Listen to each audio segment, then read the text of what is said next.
Aujourd'hui, nous vous parlons de la diffusion du premier rapport d'étape sur la lutte contre les comportements sexuels inappropriés. Nous prenons des nouvelles du commandant sortant de l'opération Unifier en Ukraine. Nous vous donnons des conseils pour protéger votre sécurité et nous vous dévoilons à qui s'adresse le Bravo Zoulou de cette semaine. Bienvenue à une autre édition des nouvelles de l'équipe de la Défense. Je m'appelle Cathy Roberge. Je suis le capitaine Jean-François Lambert. Voici ce qui se passe à la Défense pendant la semaine du 8 février. Le général Jonathan Vance, chef d'état-major de la Défense, a présenté le premier rapport d'étape des Forces armées canadiennes sur la lutte contre les comportements sexuels inappropriés. Le général Vance a déclaré que ceci était un début positif afin de mettre en œuvre l'opération Honneur et soulignant bien que ceci n'était qu'un début. Beaucoup de travail s'impose encore afin d'éliminer ce problème. Voici l'adjudant-chef des Forces armées canadiennes, l'adjudant-chef Kevin West, qui nous parle un peu du rapport. Moi, je voyage beaucoup. Je voyage à toutes nos bases. Je vais sur les navires, je fais toutes les escades régulièrement. Puis on commence à voir une différence. La différence, je pense qu'on voit, c'est que les gens commencent à comprendre. Ce qui était la première étape de Operation Honor, c'était que les gens comprennent. Grâce à l'opération Unifier, le Canada apporte un soutien aux forces ukrainiennes au moyen de mesures de renforcement des capacités en collaboration avec les États-Unis et d'autres partenaires étrangers. Environ 200 militaires de l'armée canadienne provenant de la 2e division du Canada de la région du Québec ont récemment pris la relève de leurs homologues du 1er groupe Brigade mécanisée du Canada basé à Petawawa. Le lieutenant-colonel Tim Arsenault a assumé le commandement de la force opérationnelle interarmée en Ukraine, jusque-là assuré par le lieutenant-colonel Jason Guiney, qui nous a parlé un peu après son retour au pays. I think Canadians can be proud of everything that their soldiers have accomplished in Ukraine, although the mission has been sort of in the shadow of other international events. Our soldiers are doing tremendous work over there, and I think all Canadians, including our soldiers who deployed to Ukraine, can be proud that they were part of helping the Ukrainians in their hour of need. Cette semaine, c'est la semaine de la sensibilisation à la sécurité. En tant que membre de l'équipe de la Défense, ça signifie que vous devez constamment surveiller votre entourage. Voici 3 conseils pour surveiller la sécurité. Si vous voyez quelque chose, dites-le. Approchez des étrangers dans votre lieu de travail en leur demandant vous cherchez quelqu'un ou quelque chose? Il faut toujours verrouiller votre poste de travail. C'est simple. Appuyez sur les touches Contrôle, Alt, Supprimer et Entrée. Ne devenez jamais une cible. Lorsque vous quittez le bâtiment, rangez votre laissez-passer. Jean-François, je crois que tu as aussi pris des précautions récemment dans les médias sociaux.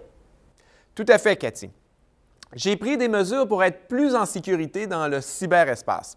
Alors, comme photo de profil, je n'utilise jamais de photos qui permettent de m'identifier clairement, encore moins un uniforme. J'attends toujours de rentrer de vacances pour publier des photos et des nouvelles. Et puis, je règle toujours mes paramètres de sécurité pour que seuls mes amis puissent voir ce que j'affiche. Ce sont de très bonnes suggestions. Vous pouvez consulter le site intranet de l'équipe de la Défense pour obtenir plus de conseils sur la sécurité. Cette semaine, le Bravo Zoulou provient de la Force opérationnelle interarmée en Ukraine, qui participe à l'opération Unifier. Le lieutenant-colonel Arsenault, nouveau commandant de la Force, tient à souligner l'excellent travail du 2e groupe Brigade mécanisée du Canada. Voici ce qu'il dit. « Depuis notre arrivée, mon équipe et moi, nous ne pouvons que constater combien le personnel de la rotation 0 a fait un travail phénoménal. Non seulement en créant l'instruction destinée aux Ukrainiens, mais aussi en installant un camp parfaitement adapté aux besoins de la force opérationnelle. » Le lieutenant-colonel Arsenault affirme avoir remis au lieutenant-colonel Guiney l'étendard du Royal 22e Régiment pour souligner tous les efforts de son équipe. Par ailleurs, il continue de constater tous les jours à quel point ces militaires ont établi des fondements solides qui permettent de soutenir les Ukrainiens et d'assurer le succès de l'opération Unifier. Bravo Zoulou au personnel de la rotation 0. Voici un résumé des autres nouvelles de la semaine. Cette année, la journée Belle Cause pour la cause a remporté un franc succès et a permis d'amasser près de 6,3 millions de dollars pour soutenir des programmes de santé mentale canadiens. Félicitations à tous les participants. Les navires canadiens de Sa Majesté NCSM Moncton et Summerside ont récemment quitté le pays pour participer à l'opération Caribe 2016. Le Canada participe depuis 10 ans à la campagne multinationale qui vise à perturber le commerce illicite dans l'océan Pacifique et les Caraïbes. Février, c'est le mois de l'histoire des Noirs. Des activités se tiendront dans les bases et les escadres du pays entier. Tenez-vous au courant de celles qui se déroulent dans votre région. Voici un moment d'histoire militaire canadienne.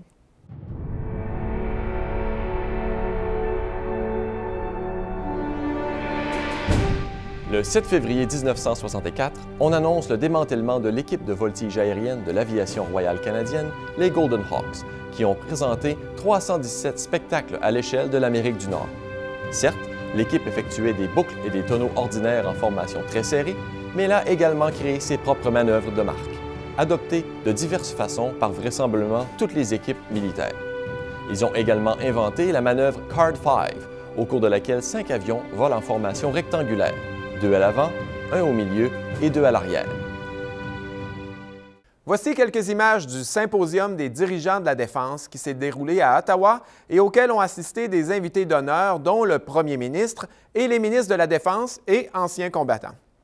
Les dirigeants militaires et civils qui ont participé au symposium ont pu écouter des allocutions du conseiller national pour la sécurité, du greffier du conseil privé et du médecin général des Forces armées canadiennes, entre autres. Les discussions ont porté notamment sur la politique en matière de défense, sur la sécurité internationale et sur la santé mentale. C'est tout pour cette semaine. Merci d'avoir été des nôtres. Ne manquez pas la prochaine édition des nouvelles de l'équipe de la Défense.